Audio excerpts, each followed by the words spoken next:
Mari kita bertabaruk pada kitab yang dituliskan oleh guru kita, yaitu kitab Fadhailus Suhur. Di bulan Rajab ini, pertemuan pertama kita sudah membahas sedikit huruf Ro yang berarti Ridwanullah. Dan pada malam hari ini, mari kita kaji sedikit huruf yang kedua, yaitu huruf Ba.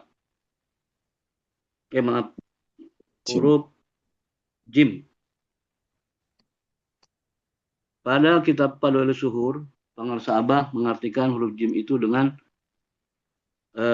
al-jud, yang artinya dermawan. Abah mengutip surat Al-Hasr ayat 9, A'udzubillahi minasyaitonirrajim, Bismillahirrahmanirrahim, wa yu'siruna ala anfusihim walau kana bihim khassasah. Ayat ini menceritakan bagaimana kaum muhajirin mengorbankan semua harta miliknya, kaum Ansor mengorbankan harta miliknya kepada kaum muhajirin yang saat itu hijrah bersama Rasulullah. Dalam dunia sufi, sifat dermawan ini dibagi tiga. Jud sendiri adalah urutan yang kedua. Yang pertama yaitu as-sakho. Yang kedua jud. Yang ketiga isar.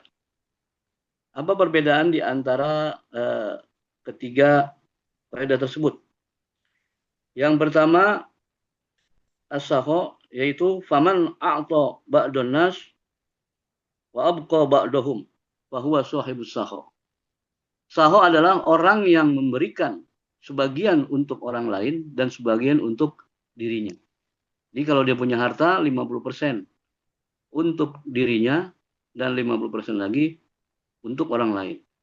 Atau misalkan sedang berada di jalan, punya uang 100.000, ada yang minta sedekah, ya.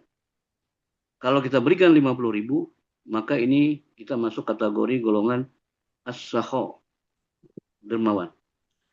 Yang kedua yaitu al-jud. Apa itu al-jud? Man bazalal aqsara wa abqa li nafsihi syai'an.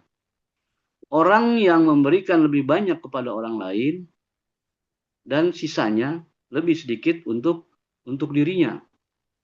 Jadi dalam bersedekah lebih banyak yang dikeluarkan ketimbang yang disimpan untuk dirinya sendiri. Kalau tadi orang yang punya duit 100.000, punya uang 100.000, disedekahkan 50.000, masuk golongan sakho. Kalau al-jud itu punya uang 100.000, yang disedekahkan 75.000.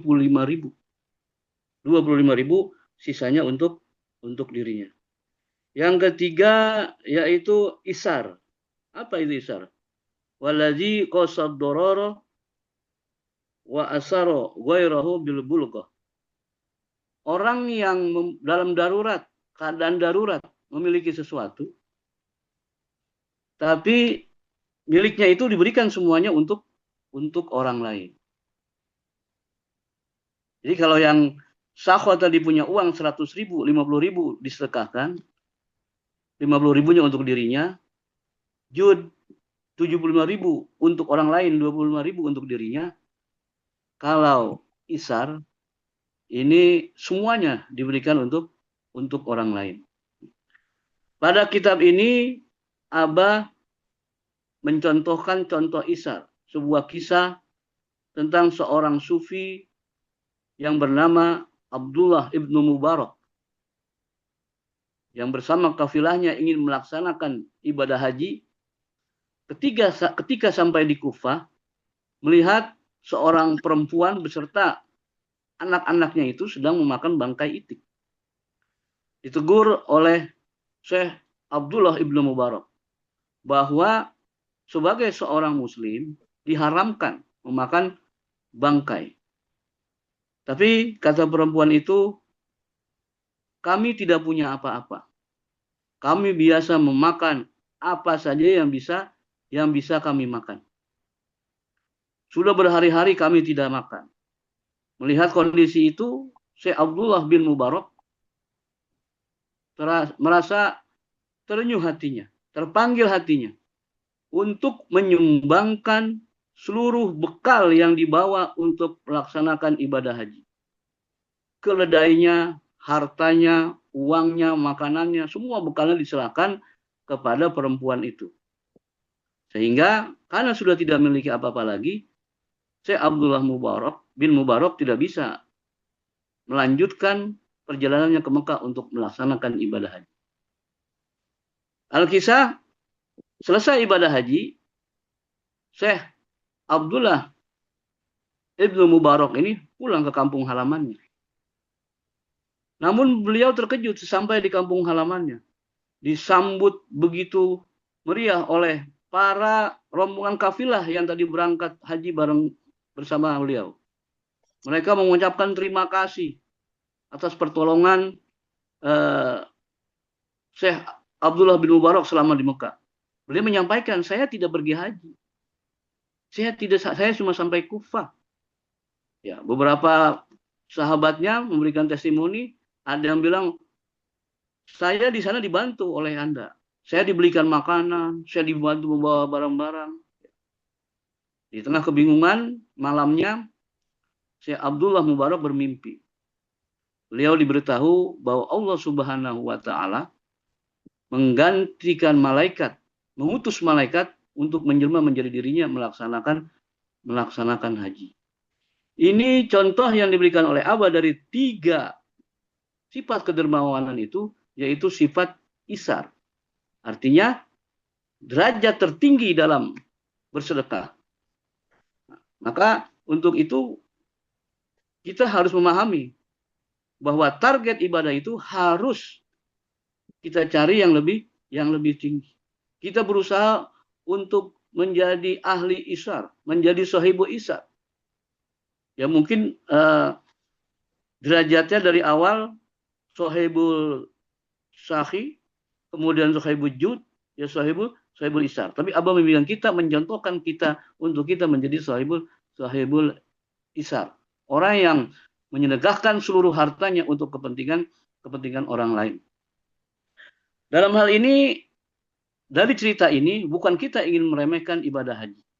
Tapi apa yang dilakukan oleh Syekh Abdullah Ibnu Mubarak adalah beliau memilih ibadah yang paling prioritas, yang paling utama, yang paling dibutuhkan oleh orang lain. Karena ada kaidah fikih mengatakan al-muta'addi afdalu minal qasir. Ibadah sosial itu lebih utama daripada ibadah individual. Artinya bahwa kehidupan sosial itu harus kita utamakan daripada kehidupan pribadi kita. Kita harus mengutamakan kehidupan orang lain, saudara-saudara kita. Nah, selanjutnya, kalau kita bicara sedekah, selalu mindset yang ada di kepala kita, yaitu berapa banyak materi yang bisa kita berikan. Padahal tidak harus materi yang kita berikan dalam sedekah. Untuk bisa menjadi seorang dermawan, menjadi orang yang mudah memberi, tidak harus materi yang diberikan, harta atau lainnya. Tapi ada sifat-sifat kedermawanan yang lain, yang dalam bentuk lain. Contoh, ya ini biasa dilakukan oleh para sufi. Misalkan, seorang sufi yang bernama Ali Abu Husain An-Nuri. Pada saat itu, para sufi itu difitnah sebagai kelompok sesat. Dan sekarang sepertinya murid Abah juga bagian kita disesatkan oleh orang yang menganggap kita sesat. Ya. Kemudian para sufi ini ditangkap, ya, dihukum mati. Ya. Khalifah pada saat itu memanggil Algojo untuk menghukum mati para sufi yang dianggap sesat. Kemudian pada saat pelaksanaan pertama, Abu Ali Abu Hussein An-Nuri ini menghadap ke Algojo. An-Nuri ini posisinya belakangan. Dia maju. Dia minta ingin lebih dahulu. Apa kata Algojo? Kamu tahu apa yang akan kamu hadapi? Ya, saya tahu. Saya akan dihukum penggal. Terus, saya ingin memberikan kesempatan kehidupan yang lebih lama beberapa menit untuk sahabat-sahabat saya. Ini termasuk isar. Ini contoh isar yang ada dalam kitab Risalah Qusairiyah. Jadi tidak harus bentuk materi, bentuk sikap juga kepada orang lain bisa kita tunjukkan sebagai sifat isar. Kemudian Syekh Siri Sakoti juga mencontohkan bagaimana memberikan sikap dermawan ini tidak harus dengan memberikan materi. Pada suatu hari raya, Syarkoti ini keluar, keliling bersilaturahmi ke tetangga-tetangganya. Kemudian dia bertemu dengan seorang pejabat. Pada saat pejabat ini memberi salam dan berjabat tangan, Syarkoti dengan nada yang datar hanya tidak menjawab salam dengan penuh. Dan dengan muka yang biasa-biasa saja. Kemudian muridnya bertanya, ya Syekh, beliau itu tadi pejabat. Kenapa raut wajah kamu biasa-biasa saja? Tidak menunjukkan rasa hormat. Apa kata Syekh Sakoti? Menurut seorang perawi, apabila dua orang muslim bertemu, Allah akan menurunkan 100 rahmat. 90 rahmat diberikan kepada orang yang ketika bersalaman itu senyumnya lebih sumringah. Dan 10%, 10 rahmat lagi diberikan kepada orang yang ya mungkin senyumnya biasa-biasa saja. Maka kata Syekh Sakoti, aku ingin memberikan yang 90% itu kepada beliau. Banyak sekali riwayat-riwayat yang menceritakan bagaimana secara hakikat seorang sufi itu memberikan sedekah, menunjukkan kedermawannya tidak dalam bentuk materi. Guru kita, guru agung kita, betapa dermawannya beliau membimbing kita, memberikan talqin kepada kita dengan mudah. Siapapun, bahkan orang yang baru memeluk agama Islam, datang ke Sinarasa, ditalqin. Mungkin kalau kita dengar dulu-dulu sebelumnya, ya, atau torikoh yang lain, ada amalia-amalia, ada riadoh-riadoh yang harus dilaksanakan sebelum mendapatkan talqin. Dan hadirin sekalian, jamaah sekalian, ikhwan dan akhwat, nah, sikap isar ini atau sikap jud, sakho atau isar ini ya, hanya bisa kita dapatkan dengan talqin. Orang yang sudah ditalqin pasti ada rasa sifat jud, sakho, bahkan isar. Karena apa? Karena tujuan ibadah orang yang sudah ditalqin adalah ilahi anta maksudi waridoka matlubi. Hanya menuntut ridho Allah. Hanya ingin bertemu dengan Allah. Hanya ingin bersama selamanya dengan Allah. Apa yang dilakukan? Ibadah siang malam, sholat beratus-ratus rakaat, sholawat, zikir beribu-ribu. Ya. Tidak ingin materi, tapi ingin mendapatkan ridho dari Allah Subhanahu wa Ta'ala. Kalau tidak mendapatkan talqin zikir, kita tidak akan merasakan bahwa zikir yang kita laksanakan ini, ibadah-ibadah yang kita laksanakan ini, semata-mata hanya untuk mendapatkan ridho dari Allah Subhanahu wa Ta'ala. Jadi kalau kita sebagai murid datang ke guru mursyid mendapatkan talqin, ya, tidak membawa keinginan apa-apa. Tidak dengan jutaan keinginan, tapi justru mengosongkan keinginan kita. Ya. Ibarat gelas, ketika kita datang ke guru mursyid, hati kita ibaratkan gelas yang ingin diisi, tentunya harus kita kosongkan.